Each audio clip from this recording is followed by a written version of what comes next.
Welcome back, WrestleRanters, to WrestleRant edition number 78. I am, of course, your host, Bleacher Report, feature columnist, with Ray Graham, Jason Matthews, here to review Monday Night Raw for October 1st, 2012.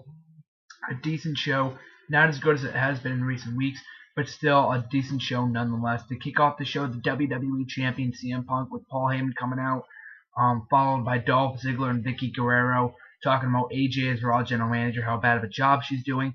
Can't really disagree there for right now. Followed by the WWE Tag Team Champions Daniel Bryan and Kane. An entertaining segment, extremely confusing and convoluted, but nonetheless a very entertaining segment. Love all the guys involved.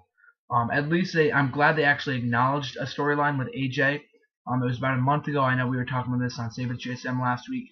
That it was about a month ago that they brought up the storyline that if AJ touched another member of a WWE superstar, a manager, diva, whoever it may be, she will be removed from her position as general manager. Since she slapped Paul Heyman this week, a lot of people are speculating if that rule was still in play. At least she mentioned it this week and said that she's under probation as of right now, so that's good to see. But a good way to kick off the show, nothing all that great. I mean, CM Punk shouldn't be involved in comedy at the moment, seeing that he's at his brilliance point right now as a heel. I mean, he's a great comedic figure, but he shouldn't be involved with Kane and Bryan at this moment right now. But I do appreciate the fact, I appreciate the effort in including all three guys who were once involved with AJ at one point a few months back. First match of the night, Rey Mysterio teaming with Sin Cara in a successful effort against the team of Primo and Epico to advance in the WWE Tag Team Championship Tournament. Very fun match. Both teams have a lot of good chemistry. So it's a couple weeks ago on Raw, another great match between the two teams. It's a shame to see Primo and Epico not being used more, better on WWE television, but nonetheless, Rey Mysterio and Sin Cara are an excellent tag team. They showed a lot of unique maneuvers and the very cool matching attire this week with the masks. I thought that was awesome. Hopefully they keep that up. Hopefully they do one day become WWE Tag Team Champions. I don't see them winning this tournament, but nonetheless, this tournament, I should talk about this tournament real quick. I didn't do a SmackDown review, so I might as well just give my quick thoughts on this.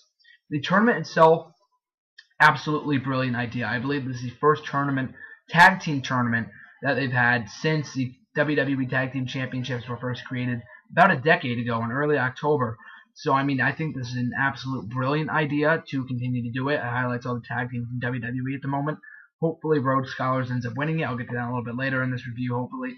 But this looks like a great tournament, and also spreading it without the shows as well on WWE Raw, Main Event, and SmackDown. Brilliant booking as well.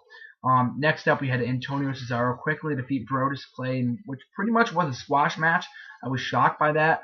A very impressive outing from Cesaro nonetheless. Cesaro is doing great in his role as the United States Champion. I guess he doesn't need Oksana after all. But that finish that he used on Brodus Clay, very, very impressive. Pure strength, pure unadulterated power. Extremely happy with him as United States Champion. Hopefully they continue to push him going forward. As for Brodus Clay, I have no idea what they're doing with him. He's a great talent. Hopefully he turns heel back soon. Apparently he has a new movie coming out, new horror movie coming out with WWE Studios film soon with WWE Films. So I would assume that he's going to be turning heel soon to incorporate with the heel turn in the movie and whatnot. But we're going to have to wait and see. Up next, Miz and Zack Ryder in a singles match. Miz goes over clean here in about 2 to 3 minutes. Personally, I've been waiting to see this match for ages. We saw this match for the first time ever, one night removed from WrestleMania 28 earlier this year, and I've been dying for a rematch ever since. Finally got it here tonight. Miz goes over his first clean non-title victory and since forever. So glad to see that. Miz really needs he's really desperate for victories as an Intercontinental Champion. If he does not pick up non-title victories, then his reign as Intercontinental Champion will render meaningless. So I'm glad that he defeated Ryder here. Hopefully this transfers into a feud. I'd love to see Ryder and Miz in a feud. I mean tag team too, but feud would be even better over the Intercontinental Championship. Give Ryder a run for his money for the Intercontinental Championship. I think that'd be a great feud going forward, especially going to Hell in a Cell. Up next, the Big Show and Sheamus debate. Not even going to spend all that time on this. Talking about this is an absolute shitty segment. Sheamus show, it's a first time ever match at Hell in a Cell, so I'm glad they're not doing Del Rio Sheamus again, even though they should have blown up the feud at Hell in a Cell. But nonetheless, it's a first time ever match. I'm glad that's happening.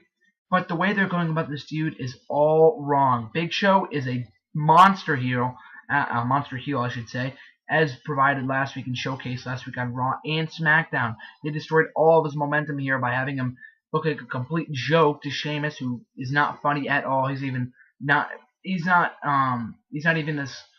John Cena is not as corny as Sheamus. I'll just put it that way. That's how unfunny Sheamus is right now. Complete waste of a segment. The debate was complete shit.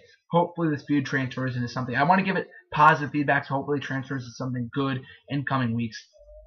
And speaking of behemoths, Ryback and Tensai going one-on-one, a rematch from last week's Friday Night SmackDown. Last week's Friday Night SmackDown match between these two, it was a fine match. I was extremely impressed with Ryback picking up Tensai for his finisher, and from what I know, that wasn't edited.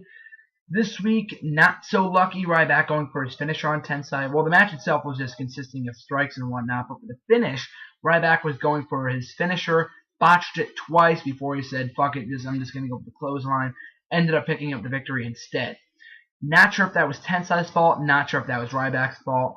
Nonetheless, I think that it was just a mutual thing going on there, both Ryback's fault and Tensai's fault. Don't shit on Ryback. I know a lot of people are like, oh, fuck Ryback, he shouldn't be pushed because he's botch, Rybotch, and all that shit. Shut up. Everyone botches once in a while. It's okay. Ryback's only human. This shit happens. CM Punk botches. Everybody botches. No, nobody's perfect, so it's okay. Especially on live television. And if you're picking up a 300 fucking pound man, and of course you're going to be botching that move, especially when you're picking up a guy like Tensai on Ryback's shoulders. So, but nonetheless, we saw Ryback. Forget about that moment later in the night, but I'll get to that in a little bit. Divas action, Eve defeating Beth Phoenix. Fine match. Should have seen it go longer. We've seen these guys have great matches in the past. I am kind of disappointed that it was as short as it was. I was kind of disappointed that we got this match early in the feud. I'm not sure if Beth Phoenix is a definite face by this point. But if she's leaving the company next month, I'm glad they're finally doing something with Beth Phoenix. But nonetheless, it should have gone longer. Hopefully we see a rematch also over the the Divas Championship. And Eva's Divas Champion has been a strong reign so far, picking up victories since she's captured the title. Hopefully she continues to be a fun Divas Champion going forward. And they didn't do much of the Caitlyn thing last night, the whole Caitlyn scenario. Hopefully they do further that to an extent. I know a lot of people don't give a shit about it, but as long as they're doing something with the division. Up next, Morella versus Slater. Morella picks up the victory via disqualification.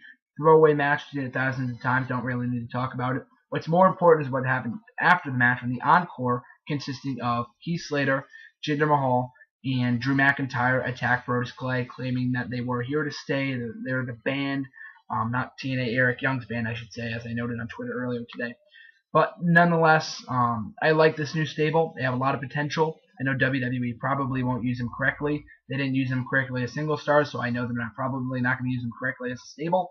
But time will tell. They got a lot of good heat when Heath Slater was cutting his promo. So, and Drew McIntyre saying that he was still the chosen one. He said, "Believe me, I am still the chosen one." I fucking marked out for that. That was awesome. But hopefully we see these guys continue to get more television time. They have a lot of potential to stable. Hopefully they're not a second coming of the Job Squad, but we're gonna have to wait and see. Up next, Sheamus versus Damien Sandow. Match tonight, hands down. A lot of good stuff here. Damien Sandow, an extremely impressive outing against the World Heavyweight Champion. Sure, I was a little pissed that Damien Sandow lost his first match via pinfall to Sheamus. Sheamus, the guy who hasn't lost a match in over 3 months, who's currently on a 27-match winning streak in every type of stipulation, not singles. I mean, singles, triple threat, pay-per-view, Raw, SmackDown, NXT Superstars, dark matches, everything. I'm serious. Like, Sheamus has not lost a fucking match since forever. So I'm glad that Sandow looks strong in defeat. Not so glad Sheamus buried. I hate to see the word buried because a lot of people say that, wrestling fans overuse the word buried, so I'm not going to say buried. But he made Rhodes and Sandow look weak as a tag team because Sheamus took them both out with the bro kick at the same time. Rhodes and Sandow have a lot of potential as a tag team. Hopefully they do one day become tag team champions. But when that's all said and done, Damien Sandow will be the future. As I always say on Twitter, Damien Sandow equals gold. Up next, another beautiful segment of the night. Jim Ross, Appreciation Night. I'm glad to see Jim Ross finally being appreciated on WWE television. As far as the track record goes with Jim Ross in Oklahoma, he always gets humiliated. The most recent appearance happening last October, on October 3rd, almost a year ago tomorrow, when he was humiliated by being fired by John Laurinaitis from commentary. So a year later, he's back in his hometown, cutting a promo. Michael Cole staying classy as well, only to have WWE Champion CM Punk come down and interrupt him. Now, I mentioned this maybe last week or the week before, CM Punk continues to interrupt people in their hometowns, from Bret Hart in Montreal to John Cena's hometown of Boston out of Champions, last week with Mick Foley in New York. So, I mean, they're just continuing to have CM Punk get this desperate heel heat, and there's nothing wrong with that. That's a brilliant idea, but I guess it does work out if he wants to feud with John Cena and they want to convince him to say yes to John Cena's challenge and to challenge him for the WWE Championship in Hell in a Cell. I guess it works great in that extent, but nonetheless, that aside, a very, very strong segment. Jim Ross is probably the best we've heard from him on a mic, not commentary, in a long, long time. He played his role extremely well here. CM Punk was brilliant as well. He's been doing his role as a heel excellently over since he turned heel a couple months ago. So a beautiful segment, almost as good as the Foley Punk segment from last week, if not better. And even what was better than this, the fact that better than the promo itself was the fact that Ryback came down before I had lost almost all hope, seeing that they were going to humiliate Jim Ross again. He was walking off as Punk was calling him names. Ryback comes down, stares down CM Punk in the ring. I almost thought that Ryback was going to turn on JR and join CM Punk in an NWO/Nexus style bullshit or something like that, but gladly that didn't happen. But anyway, he was staring down CM Punk. CM Punk just walks off like a coward. And an awesome, awesome stare down that was extremely epic. I'm loving this feud, or this teasing of the feud that eventually will happen. Sure, it's a little soon for Ryback to be put in the WWE title picture, but I'm glad they're at least teasing it. Ryback's a beast. So hopefully it does lead to something, not a match on Raw next week or whatever. Hopefully it leads to something down the road, and Ryback in the WWE title picture. And up next, another match, Del Rio defeating Kofi Kingston. Quick match, we've seen it 1,000 times, nothing really new here. Glad that Del Rio is finally picking up credibility after injuring Randy Orton last week on SmackDown, not defeating Kofi Kingston. Also, Ricardo Rodriguez was awesome on commentary. And the final match of the night, Daniel Bryan and Kane defeating Punk and Ziggler. Great match, very well wrestled. Just kind of random. I mean, I know they built it earlier in the evening. I know there was no John Cena on the show. Both a good thing and bad thing. Didn't really impact the show for me. I know I would usually praise John Cena not being on the show, but it didn't really matter for me this week. No mention of him or whatever. But even still, the match was great. But Daniel Bryan and Kane going over. I'm glad that the WWE Tag Team Champions being highlighted in the main event. But what does this really do? I mean, Punk's not feuding with Bryan or Kane. I don't even know what the hell Dolph Ziggler has to do with any of this. But I won't complain. It was a great match and a nice way to kick off or to end the show on a, maybe not so a high note, but more of a crowd-pleasing moment. So overall, I thought this was a good show. It's a decent show. Nothing all that great. I know last week was an awesome show. The rating kind of showed that. It got a 2.5 on the Nelson Writing Media Research Scale, or whatever the hell it is. The lowest non-holiday televised edition of Raw in the last 15 years. Not really also that surprised by that, seeing how they got a very low rating last week and due to the football games and the NFL and all that stuff. Not all that surprising, kind of disappointing. But personally, I don't care about ratings. I know they should pay attention to them, at least to an extent, because I know they bring in,